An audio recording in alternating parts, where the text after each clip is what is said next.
There are 19,000 warehousing companies in the United States alone, 19,000. And typically you only need one. And it can very much feel like you're looking for that needle in a haystack. And today there are two ways that people predominantly find a fulfillment center.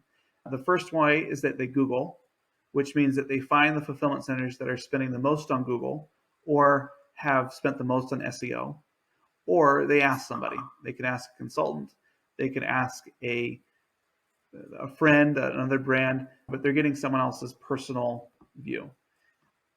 There really hasn't been any objective metric or way to go out and do this before Capable. And that's really what one of the things that Capable is able to do, is to ratify and certify fulfillment centers to say they are this good at keeping their SLAs, which can be an objective input that's in there. But in order to find a fulfillment center, you need to at least start with getting a list together. The best list on the internet right now is The Exchange.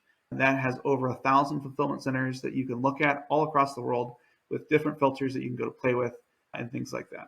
The basic process of finding a fulfillment center would be through an RFP. And so the first step that you do is you take a step back and say, all right, what is it that I need? How much storage do I need? Where do I expect my orders to be? What's the high side? What's the low side? What kind of cost do I want?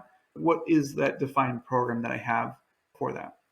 You're going to put all of your information together in an RFP, in a document that basically is all the assumptions that any fulfillment center is going to need in order to figure out if they want your business or not.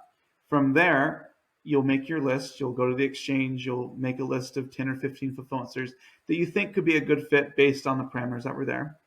And then usually what you do is you reach out to them and say, hey, I've got this opportunity. It's in this space doing about this thing. Would you be interested? I always like to do this initial conversation to take my long list down to a short list. And the reason for that is there may be fulfillment centers that are full, or they may say, hey, we're never doing apparel again, or your stuff is temperature controlled. We don't do that.